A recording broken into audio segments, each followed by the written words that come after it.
So hello what is up guys, कैसे हो आप लोग। आई होप आप लोग सब बढ़िया कर रहे होगे। Welcome to a new video. आज की इस वीडियो में मैं बात करने जाने वाला हूँ मैंने कैसे यूटिलाइज किया था ये 3 घंटे प्लस 15 मिनट्स की रीडिंग टाइम जो आपको मिलता है मेरे सीए इंटरमीडिएट के पेपर में। सो गाइस, सबसे पहले मैं स्टार्ट इस टॉपिक से करना चाहूँगा जो 15 मिनट का रीडिंग टाइम होता है। प्रैक्टिकल सब आप लोग को एमसीक्यू तो मिलता नहीं है। प्रैक्टिकली जो 70 मार्क्स का रहता है, प्रैक्टिकल पेपर में मैं ऐसे देखता था कि मेरे को अकाउंट्स में पता था कि ये चीज़ें आती है। जैसे last question will be branch आएगा, एक अमल कमीशन का आएगा, एक कंसोलिडेशन का आएगा। सो मैंने 2-3 पेपर मैंने जनवरी और मई ये 2 पेपर सॉल्व किए थे। इनके एमटीपीज और पीवाईक्यूज एंड आरटीपीज, मई और सितंबर की आरटीपीज देखा था।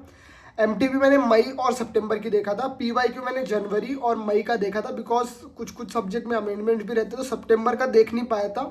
बट या ये चीज़ें मैंने की थी मेरे प्रिपरेशन के टाइम पे। मोस्ट इंपॉर्टेंटली जैसे मैंने अकाउंट्स का मेरे को पता चल गया था कि ये चैप्टर से मोस्टली ये क्वेश्चन आता है, इतने मार्क्स का ये चैप्टर से आएगा। सो मेरे को माइंड में पता था कि हाँ ये चीज़ें आएंगा। कुछ से 15 से 20 मार्क का अनएक्सपेक्टेड क्वेश्चंस आते हैं आईसीआई के पैटर्न में। ये बहुत सारे लोगों का एनालिसिस रहा है और मैं भी वही एनालिसिस यूट्यूब से सुना था।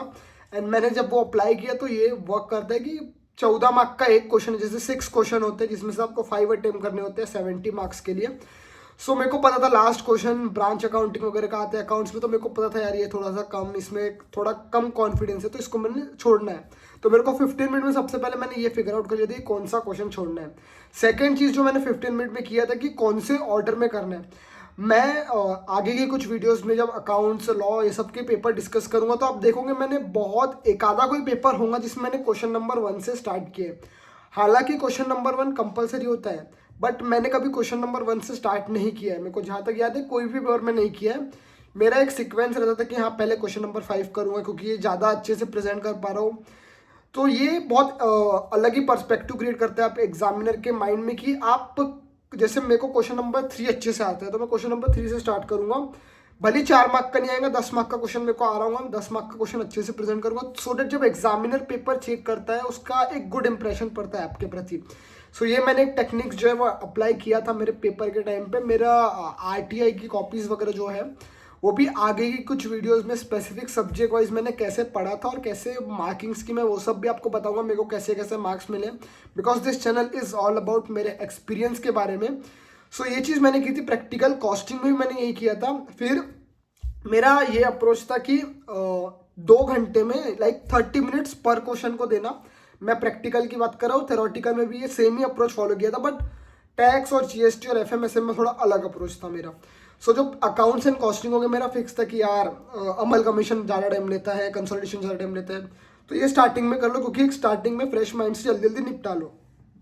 सो मेरे अमल कमीशन की ऐसा था कि अमल कमीशन स्टार्ट किया था, फिर कंसोलिडेशन में बैलेंस शीट टैली नहीं हुई थी। सो थोड़ा टेंशन वेंशन भी आ गया था, पैनिक वैनिक हो गया था, बट मैंने छोड़ दिया, मैंने फिर लास्ट में उसको दिया। सो ये मैंने अप्लाई किया था स्पेसिफिकली मेरे प्रैक्टिकल सब्जेक्ट में। तो ये बात हो गई अकाउंट्स और कॉस्टिंग की। बोथ ग्रुप में दोनों सेम पैटर्न है। सो मेरा ये टारगेट रहता था कि 4 घंटे में 2 घंटे में 4 क्वेश्चन होने चाहिए। Then I can jump to MCQ की देखो 5-6 में से आपको कोई 5 क्वेश्चन करना है, वो 5 में से मेरे को 4 क्वेश्चन ऐसा लगता था कि हाँ इसमें कॉन्फिडेंस है। एक क्वेश्चन थोड़ा बिगड़ता था, या 14 से 20 मार्क का ऐसा रहता था कि हाँ थोड़ा अनसर्टेनिटी आती है, तो वो मैं लास्ट में छोड़ देता था। सो मैं ऑलमोस्ट 30 मिनट्स के लिए एमसीक्यू रखता था एंड 30 मिनट्स के बाद एमसीक्यू होने के बाद मैं रखता था कि हाँ ये चीज़ें सॉल्व करनी है जो बचे हुए हैं। कोशिश करते क्योंकि 100 मार्क का अटेम्प्ट करने की कोशिश ये बहुत बड़ी बात होती है, 100 मार्क का होना ही बहुत बड़ी बात हो जाती है। सो ये मैंने किया था अकाउंट्स एंड कॉस्टिंग के लिए।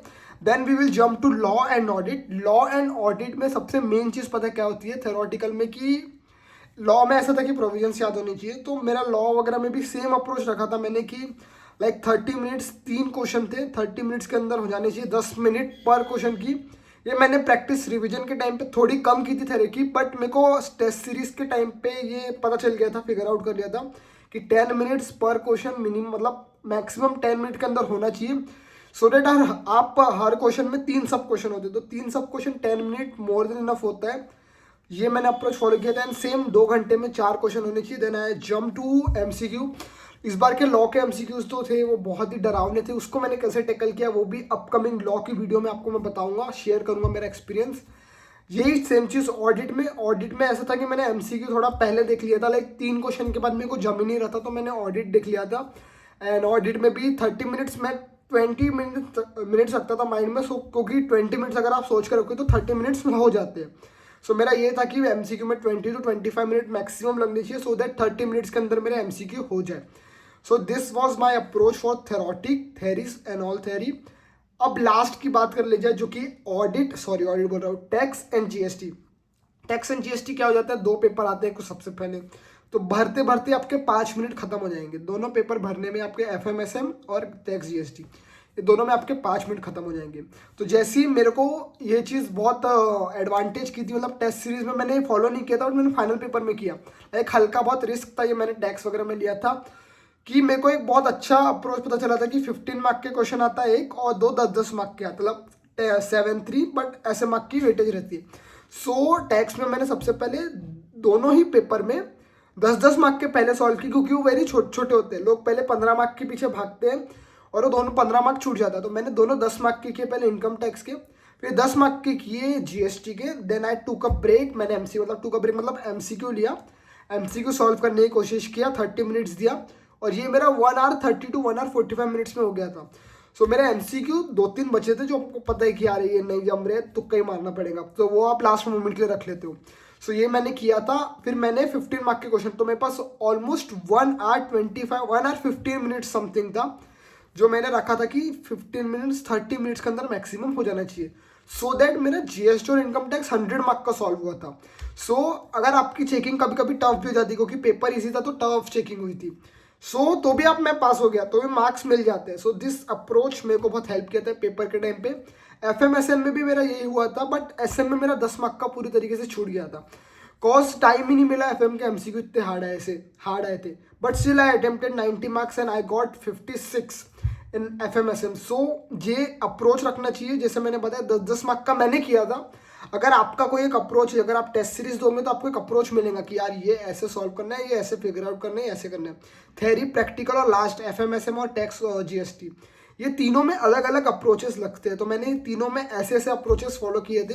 एंड एमसीक्यू पे भाई मैं मतलब मेरी रिकमेंडेशन है, आप अगर कर सकते हो it's very good, but go for MCQ last 1 hour। Last 1 hour के पहले एमसीक्यू को सिर्फ ऐसा वो टेप को खोल के रख दो, साइड में रख दो। मैंने लिटरली यही किया है, बिकॉज अगर आप बीच में खोले ना, आपका पेपर छूटेगा या एमसीक्यू बिगड़ेगा, कुछ ना कुछ तो होता है। कॉज अगर आप एमसीक्यू करने चले गए तो आपका यार 2 या 3 क्वेश्चन में एमसीक्यू हो गए यार, अभी तो 28 मार्क का बचे, सो फिर 70-80 मार्क्स का अटेम्प्ट कर दो, क्योंकि एमसीक्यू में समय बहता है, समय बीतता नहीं, समय बहता है। सो ये चीज़ ध्यान रखना।